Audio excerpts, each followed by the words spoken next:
Hello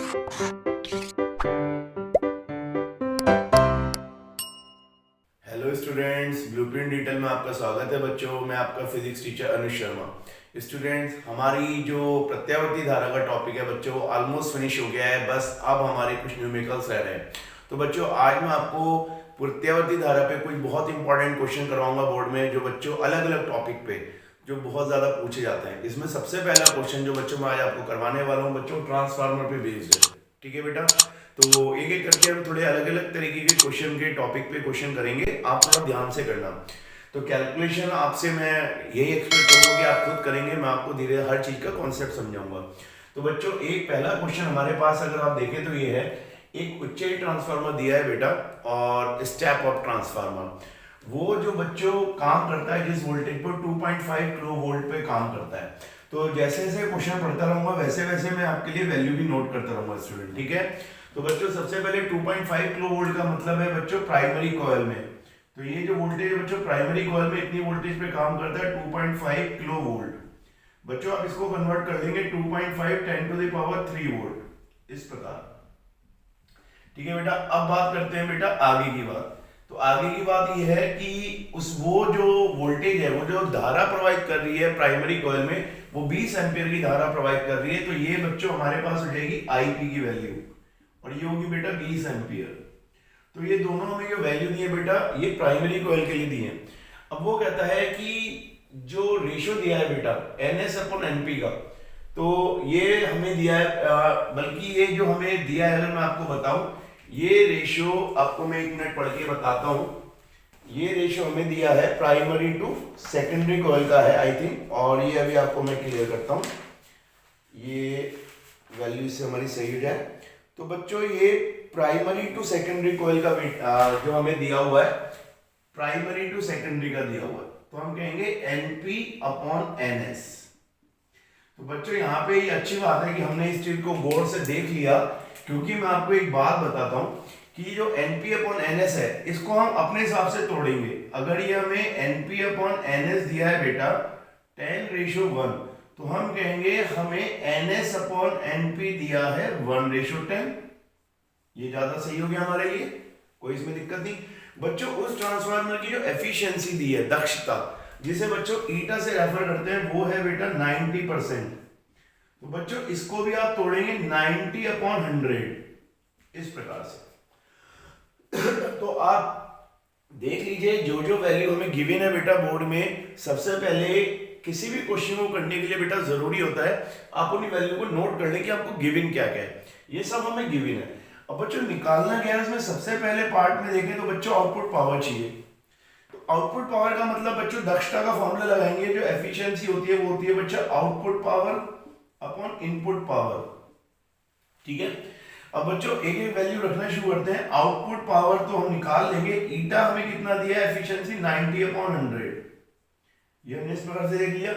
output power बेटा हमें चाहिए। अब इनपुट पावर कितनी है बेटा, इनपुट पावर होगी जो उसको प्राइमरी कॉइल पे मिल रही है, और वो होती है बच्चों VP और IP। बच्चों गौर देने वाली बात है, क्या ये वैल्यू हमें गिवन है? तो बच्चों इसमें से हमारे पास ये गिवन हो गया, आउटपुट हमें चाहिए और ये हमारे पास है। तो आप कहेंगे कैसे, आप देखिए वैल्यू हमें गिवन है। तो बच्चों अगर हम P आउटपुट की बात करें तो हमें VP दिया हुआ है 2.5 10 टू द पावर 3 और IP दिया है बेटा 20। तो इस प्रकार से सारी वैल्यू गिवन है बेटा हमें। अब बच्चों मैं आपको थोड़ा सा बताऊंगा हल्की सी कैलकुलेशन इसकी कैसे करेंगे, बाकी कैलकुलेशन तो आप अपना कर सकते हैं। तो अब इसको थोड़ा सा सिस्टमेटिक वे में हम इसको सॉल्व करते हैं। ठीक है बेटा, तो स्टूडेंट अब इसको कैसे करेंगे, तो बच्चों हमें चाहिए आउटपुट पावर। तो आउटपुट पावर हो जाएगी बेटा, ये हम देखें ईटा हमारे पास है, ये और नीचे क्रॉस मल्टीप्लाई कर दीजिए, तो 90/100 इंटू ये हो जाएगा बेटा 2.5 into 10 to the power 3 into 20। बच्चों जब आप इन सबको सॉल्व करेंगे आराम से, इसमें मैं आपको थोड़ा सा तरीका बता देता हूं। बच्चों जब भी सॉल्व करें पहले पावर को सॉल्व करें, जैसे 0 से 0 कट गई और इस 0 से 0 कट गई। और एक चीज बताता हूं बेटा, इसे 0.5 को हटाकर 25 कर दो, एक 0 यहां से कम कर दो, 2 हो गई और ये खत्म हो गया नीचे। बच्चों सबसे अच्छा तरीका है कैलकुलेशन का बोर्ड में, सबसे पहले आप 0 खत्म करें, 0.0 जो भी है पावर में ले आए। अब बच्चों जब आप इसे सॉल्व करेंगे वैल्यू लगभग 4.5 10 टू द पावर 4 वॉट आएगी बेटा, क्योंकि पावर है तो इसकी यूनिट वाट में आएगी। तो इस प्रकार से आप इजीली सॉल्व कर सकते हैं। तो अब मैं आपको दूसरा क्वेश्चन करवाऊंगा, ठीक है, उसे भी आप बहुत ध्यान से समझिएगा। तो स्टूडेंट जो उस क्वेश्चन का दूसरा पार्ट था बेटा, आपने गौर से देखा हो तो वो कहता था कि उसे वोल्टेज चाहिए बेटा सेकेंडरी कॉइल में। तो सेकेंडरी कॉइल में वोल्टेज का बच्चों सीधा सीधा फॉर्मूला हम पहले पढ़ चुके हैं, जब मैंने आपको ट्रांसफार्मर पढ़ाया था बेटा, वो होता है NS upon NP into VP, इस तरीके से। जो अभी कहां से आया आपको ये पता होगा कि हमने एक पढ़ा था कि वोल्टेज सेकेंडरी और प्राइमरी का रेशियो होता है बेटा NS अपॉन NP, ठीक है बेटा। तो अब बात करते हैं बच्चों, हमें वैल्यू गिवन है, तो हाँ हमें सारी वैल्यू गिवन है। NS अपॉन NP का रेशियो दिया है बेटा 1/10, VP दिया है बेटा 2.5 into 10 to the power 3 volt, ये भी हमने देखी थी। तो ये भी हमारे लिए बहुत सिंपल हो गया बच्चों, 10 से अगर ये पावर जाएगी तो 2.5 10 टू द पावर 2, और ये 0.5 हटाएंगे तो बच्चों ये आ जाएगा 25 इंटू 10, और ये आ जाएगा 250, और ये आ जाएगा 250 वोल्ट। देख रहे हैं बेटा आप इस तरीके से। तो इस तरीके से हम जो कोई भी क्वेश्चन जो बच्चों हमारा हो सकता है वो हम बहुत आराम से सॉल्व कर सकते हैं और हमें कोई भी दिक्कत नहीं आएगी, ठीक है स्टूडेंट। हाँ, इसमें एक चीज और देख ले बेटा, हमारी जो वोल्टेज थी, जो हमने क्या क्या निकाला था पहले, हमने आउटपुट पावर ये सब निकाल चुके हैं। अब हम इसमें एक काम करेंगे, हमें इसमें दिया है बेटे करंट कितनी होगी। तो करंट सेकेंडरी कॉइल पे बच्चों कैसे निकलेगी, वो निकलेगी VS IS, ये पावर है बच्चों आउटपुट पे, और ये हम निकाल चुके हैं, ये आई थी हमारी 4.5 into 10 to the power 4 watt, इस प्रकार से, ठीक है बेटा। अब बच्चों आप इसको कैसे करेंगे ये आप गौर से देख सकते हैं। ये बच्चों हमारे पास जो IS है वो इस प्रकार से हम कर सकते हैं 4.5 10 टू द पावर 4 अपॉन में VS, इस प्रकार, ठीक है बेटा।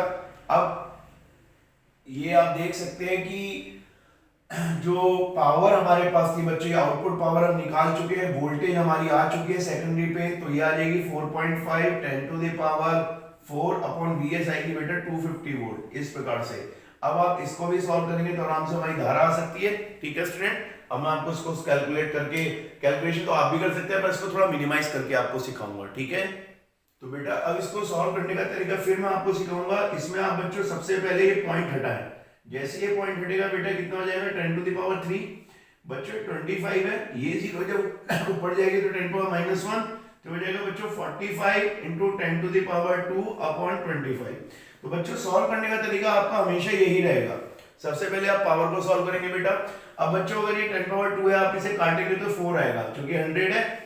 अब बच्चों इसको आप मल्टीप्लाई कर लें तो कितना आराम से आएगा 5 4 20, तो 5 और 20 की जीरो आंसर तो 2, 4 16 तो 18, तो बच्चों कितने एम्पीयर की करंट। तो बच्चों इसका मतलब एक बात समझें, थोड़ा सा मैं गौर से बता दूं, कई बार बोर्ड के न्यूमेरिकल में कोई वर्ड अगर मिसप्रिंट आ रहा है तो आप उसको ध्यान से करिएगा, अपने आप से कन्वर्ट सही भी कर सकते हैं। तो बच्चों इसमें जो धारा थी बच्चों प्राइमरी कॉइल में 20 एम्पीयर की थी प्राइमरी कॉइल, वोल्टेज थी बच्चों इसमें जो प्राइमरी कॉइल में 4.5 10 टू द पावर 4 वोल्ट, ठीक है 3 वोल्ट, बल्कि ये एक second 2.5 10 to the power 3 volt. तो बच्चों जो वोल्टेज हमारी निकल के आई थी वो आई थी 250 वोल्ट, और जो धारा निकल के आई है बच्चों वो कितने आई है 180 एम्पीयर। तो बच्चों कौन सा ट्रांसफार्मर हुआ, इसको आप अपनी तरफ से करेक्ट भी कर सकते हैं, बोर्ड में कई बार वर्ड गलत आ जाता है बच्चों, ये अपचयी होगा, स्टेप डाउन, इसे कहेंगे स्टेप डाउन। स्टेप डाउन का मतलब जो वोल्टेज को कम करके देता है, अपचयी ट्रांसफार्मर, ठीक है बेटा। तो ये अपचयी ट्रांसफार्मर होगा। अगर स्टार्टिंग में ये वर्ड बुला हो उच्चई वाला तो इसे आप एक करेक्ट कर ले, क्योंकि इसकी लैंग्वेज में वर्ड गलत आ रहा है बोर्ड के इसमें, तो ये आप सही कर ले। इतना करेक्शन आपको खुद भी आना चाहिए बेटा, मैं आपको बता दूं कि आप देख के बता जाएं। अगर आपसे पूछे कौन सा है तो आप कहेंगे स्टेप डाउन ट्रांसफार्मर, अपचयी ट्रांसफार्मर, ठीक है बेटा। अब दूसरा न्यूमेरिकल आगे करते हैं स्टूडेंट्स। अब मैं आपको जो क्वेश्चन करवाने वाला हूं बच्चों, एलसीआर सर्किट पे एक क्वेश्चन आपको जरूर आएगा बेटा ऐसा, ये बहुत इंपॉर्टेंट है, इसको ध्यान से देखिए बच्चों। एक एलसीआर परिपथ है, उसमें आर सी एल की सबकी वैल्यू में गिवन है। आर 100 ओम है बेटा, सी की वैल्यू 100 अपॉन पाई माइक्रोफैरड है, एल की वैल्यू 2 अपॉन पाई हेनरी है। बच्चों वो जो एसी प्रत्यावर्ती सोर्स है जितनी वोल्टेज पे काम करता है वो 220 वोल्टेज है, और बच्चों 50 हर्ट्ज है। आपको दो पार्ट निकालना है बच्चों, कुल परिपथ का इंपीडेंस यानी हम प्रतिबाधा इसे कहते हैं, ठीक है बेटा, और जो उसकी पीक वैल्यू ऑफ करंट की होगी, अधिकतम करंट का मान। बच्चों सबसे पहले अगर आपको जेड की बात करनी है, अगर हम इसका उत्तर करना शुरू करें तो बच्चों जेड का फॉर्मूला आपको मैंने करवाया था और ये आया था R square plus XL minus XC का होल स्क्वायर। तो बच्चों आपको बहुत अच्छी तरह पता है कि एक्सएल और एक्ससी प्रतिघात होते हैं बेटा प्रेरण के किसी भी इंडक्टर के और संधारित्र के, ठीक है बेटा। अब एक्सएल और एक्ससी कैसे निकालेंगे, इस पे थोड़ा सा ध्यान देने वाली बात है बच्चों। जब आप एक्सएल करेंगे तो इसका फॉर्मूला आएगा ओमेगा एल इस प्रकार, और ओमेगा एल कितना होगा बच्चों, ओमेगा आपको गिवन नहीं है क्योंकि आपको एफ गिवन है और ये बच्चों एफ की वैल्यू है, तो आप इसे तोड़ देंगे 2 pi into F into L, तो 2 इंटू पाई हो जाएगा 3.14, एफ बच्चों गिवन है आपको 50, बच्चों एल की वैल्यू आपको गिवन है 2/पाई हेनरी। बच्चों ये जो सारी वैल्यू आप करेंगे सॉल्व करके तो आपको ये लगभग आप देख सकते हैं बच्चों, वैसे तो ये यहाँ से कैंसिल आउट हो सकता है, ये पाई है कैंसिल आउट हो जाएगा, तो आप देखेंगे लगभग वैल्यू आएगी 200 ओम के लिए आराम से, क्योंकि इसको आपको 3.14 रखने की जरूरत नहीं, आप इसे पाई रखिए और पाई से पाई कैंसिल आउट हो जाएगा। तो बच्चों ध्यान देने वाली बात ये है कि आपके पास एक्सी क्लियर हो गया है, और अब बात आती है बच्चों एक्सएल क्लियर हो गया है और एक्सी कैसे निकालेंगे। तो बच्चों एक्सी का फॉर्मूला होता है 1/ओमेगा सी, ये हो जाएगा 1/2 पाई एफसी, तो 1/2 पाई आ जाएगा बेटा, और एफ की वैल्यू कितनी होगी आप देखिए 100/पाई, ये जो सी की वैल्यू है, तो एफ हो जाएगा 50, सी की वैल्यू हो जाएगी 100/पाई माइक्रोफैरड, का मतलब है बच्चों 10⁻⁶ इस प्रकार से। तो बच्चों यहाँ भी आपके पास पाई से पाई कैंसिल हो जाएगा बेटा। जब आप इसे सॉल्व करेंगे तो लगभग आप देखेंगे 2 0 1 2 3 0 आएंगे, तो ये लगभग आएगा 5 × 2 = 10, ये आ गया इस प्रकार से, और 1 2 3 0 का मतलब है बच्चों 10⁻⁻3, ये फिर 1 0 यहां से गई, तो ये बच्चों आप देखें तो -2 बचेगा नीचे और -2 पर जाएगा तो प्लस, यानी हम कह सकते हैं बच्चों 100 ओम इस प्रकार से। तो ये तो बहुत सिंपल है बच्चों, कई बार कैलकुलेशन बोर्ड में अच्छी आ जाती है, ऐसी बात नहीं, कई बार कैलकुलेशन थोड़ा सा अलग आती है, तो फिर आपको ध्यान से करना पड़ेगा। अब बच्चों जब ये आपके पास सारा कुछ आ गया तो अब आपको निकालना पड़ेगा क्या, जेड। तो जेड में बच्चों अगर आप गौर से देखें तो आर आपको गिवन है 100, एक्सएल आपका पास आया था 200 और ये आया था 100 का स्क्वायर। तो बच्चों इसको आप कैसे सॉल्व करेंगे, इसको आप आराम से देख सकते हैं 100 का स्क्वायर प्लस ये बच्चे का 100 का स्क्वायर, 200 में से 100 जाएंगे। तो बच्चों अब कुछ बच्चे क्या करते हैं ना, इसको यहाँ इसको स्क्वायर करना शुरू कर देंगे। बच्चों आपको ऐसी गलती नहीं करनी, 100 स्क्वायर में से अगर 100 स्क्वायर बाहर आएगा तो 100 बाहर आ जाएगा, अंदर बचेगा 2, तो बच्चों इसका मान आ जाएगा z बराबर 100/2, तो ये आपको टोटल प्रतिबाधा आ गई कुल परिपथ की, ठीक है बेटा। अब इसके बाद बच्चों मैं आपको निकालना सिखाऊंगा पीक करंट, यानी अधिकतम धारा का मान कितना होगा। ओके स्टूडेंट, तो इसको थोड़ा सा ध्यान से करेंगे अब हम लोग। तो स्टूडेंट अब बात आती है बच्चों पीक करंट कैसे निकालेंगे। तो बच्चों पीक करंट के लिए आपको पता होना चाहिए कि हमारे पास जो वोल्टेज होनी चाहिए वो अधिकतम होनी चाहिए V0, और जो अधिकतम हमारे पास प्रतिबाधा है वो Z हो जाएगी बेटा। अब बच्चों हमें V0 गिवन नहीं है, क्योंकि हमें जो डायरेक्ट वैल्यू देती है बच्चों root mean square RMS value होती है। तो बच्चों हम जानते हैं जो RMS वैल्यू होती है वो होती है V0/√2। तो बच्चों V0 कितना आ जाएगा, अधिकतम वोल्टेज आ जाएगी बच्चों √2 और ये आ जाएगी VRMS। तो ये बच्चों कितना हो जाएगा √2, VRMS की वैल्यू है बच्चों 220 वोल्ट। तो बच्चों अगर इसको हम सॉल्व करेंगे तो ये आएगा I0 बराबर √2 220 इस प्रकार से, और Z आ जाएगा बच्चों 100/2। तो बच्चों √2 से √2 मल्टीप्लाई कट गया, 0 से 0 कट गया, तो ये बच्चों लगभग आएगी वैल्यू I0 बराबर 22/10 और ये बनेगी बच्चों 2.2 एम्पियर। तो बच्चों इतनी अधिकतम धारा उसके अंदर प्रवाहित होगी। तो आप देख सकते हैं कि किस तरीके से हम बच्चों एक एक चीज को ध्यान में रख के आपको क्वेश्चन करना है, ठीक है बेटा। अब मैं आपको एक न्यूमेरिकल और करवाता हूं, उसको आप ध्यान से समझिएगा। ओके, तो स्टूडेंट अब आपको मैं एक बहुत अलग टाइप का क्वेश्चन करवाने वाला हूं बेटा, इसको थोड़ा सा ध्यान से समझिएगा। ये आपको थोड़ा सा अलग टाइप की नॉलेज देगा, क्योंकि कई बार ऐसे क्वेश्चन बहुत आते हैं बच्चों। अब बच्चों बात ये आती है कि हमें एक सर्किट दिया है बच्चों और उस सर्किट में ऐसा सर्किट के लिए हमें डाटा दिया है जिसमें एक फ्रीक्वेंसी अनुनादी फ्रीक्वेंसी के बराबर है, या फिर वो फ्रीक्वेंसी अनुनादी फ्रीक्वेंसी से कम है, या वो फ्रीक्वेंसी अनुनादी फ्रीक्वेंसी से ज्यादा है। वी आर बच्चों यहाँ पे अनुनादी फ्रीक्वेंसी है, रेजोनेंस फ्रीक्वेंसी।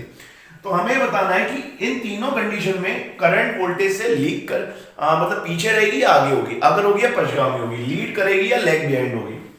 तो बच्चों ऐसे क्वेश्चन को करने के लिए आप कैसे पता करोगे? तो सबसे पहले बच्चों अगर फ्रीक्वेंसी अनुनादी फ्रीक्वेंसी पे हो यानी बराबर हो, तो आपको पता है बच्चों अनुनादी फ्रीक्वेंसी का फॉर्मूला ये होता है। इस कंडीशन में बच्चों आपको मैं क्लियर कट करके बता दूं कि ये कंडीशन तब मिलती है जब एक्सएल बराबर एक्ससी के होता है। ठीक है, तो जब एक्सएल बराबर एक्ससी के होगा तो आपको पता है इस कंडीशन में जेड बराबर कितना हो जाता है आर, मिनिमम प्रतिरोध मिलता है। तो बच्चों आई व वी बच्चों समान कला में होंगे, समान कला, ये आपको पता है। जब आर होता है तो समान कला होगी। बच्चों दूसरी वाली जो बात करें अगर हम न्यू लेस देन अनुनादी फ्रीक्वेंसी, तो न्यू अगर कम है हम कह सकते हैं छोटी, अनुनादी फ्रीक्वेंसी छोटी। तो बच्चों हम एक फॉर्मूला जानते हैं एक्सएल बराबर ओमेगा एल, तो एक्सएल का बराबर 2 पाई इंटू न्यू एल हो जाएगा। और बच्चों एक फॉर्मूला हम जानते हैं एक्ससी बराबर 1/2 पाई न्यू सी, ये एक्ससी का फॉर्मूला है। तो बच्चों अगर न्यू बहुत छोटी अनुनादी फ्रीक्वेंसीज है तो एक्सएल आप देखो डायरेक्टली प्रोपोर्शनल लिखोगे तो एक्सएल छोटा होगा बेटा, छोटा, और एक्ससी कैसा होगा बच्चों, बड़ा। तो बच्चों इसमें आपको पता है एक्ससी ज्यादा होगा तो एक्ससी बच्चों डोमिनेट होगा, एक्ससी डोमिनेट होगा तो बच्चों कैपेसिटेंस वो परिपथ संधारित्र की तरह काम करेगा। वो परिपथ जो होगा बेटा वो प्योर कैसा होगा, वो संधारित्र वाला परिपथ होगा, संधारित्र। अब बच्चों संधारित्र परिपथ होगा तो उसमें क्या होता है बच्चों, धारा जो होती है अग्र होती है, धारा अग्र, उसमें बेटा धारा जो है ना अग्र हो जाएगी, किससे, वोल्टेज से, वोल्टेज से।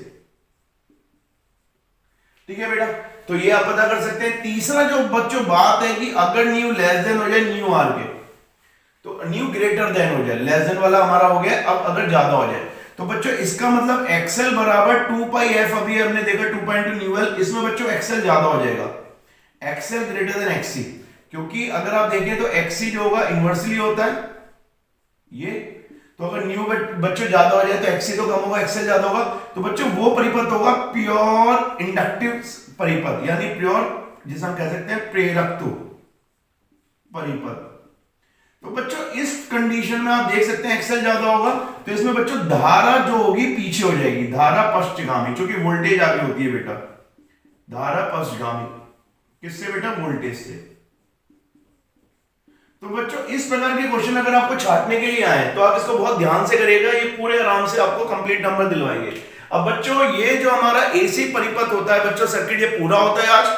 अब बच्चों इसके बाद हमारी नेक्स्ट यूनिट शुरू होगी, वो है विद्युत चुंबकीय तरंगे, इलेक्ट्रोमैग्नेटिक वेव। ठीक है बेटा, तो आज हमारा एसी का ये जो पूरा चैप्टर है फिनिश हो गया, यूनिट 4 पूरी हो चुकी है बेटा। ठीक है बच्चों, मैं एक बार आपसे कहना चाहूंगा जो बच्चे लगातार हमारे यहाँ बहुत समय से जुड़े हैं उनका मैं धन्यवाद देना चाहता हूँ, और मैं आशा करता हूँ कि उनको अपनी बोर्ड की क्लास के लिए बहुत हेल्प मिली होगी। ठीक है बेटा, धन्यवाद।